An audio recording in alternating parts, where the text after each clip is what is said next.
borrowing for capital is something that I think people can understand better. Yeah. And there's an argument to be made that in a time of recession, borrowing for capital is actually prudently fiscal management.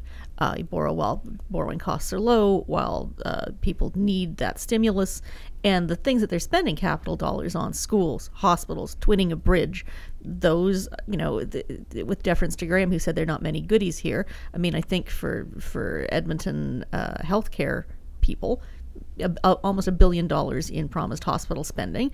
That's pretty nice, and the schools will come in handy. Most of the province doesn't like where the NDP is headed, but Edmonton is supporting the NDP. The majority, like 52%, a small majority, are thinking, yeah, they're on the right track. And I was actually on CBC this week on the Alberta at noon, and the calls from Edmonton were generally in favor of the NDP, and then those outside in Calgary and other parts of the province were against the NDP.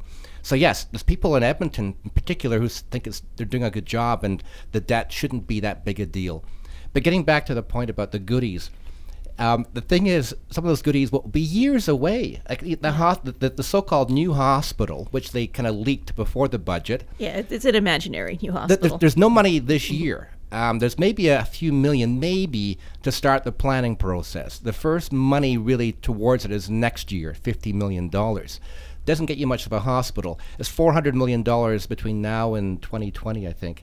So this is going to be them re-announcing this hospital. I can guarantee it for the next 2 years till the next election. For sure. But the thing is, a lot of the stuff, like even the promises of goodies, is actually years off.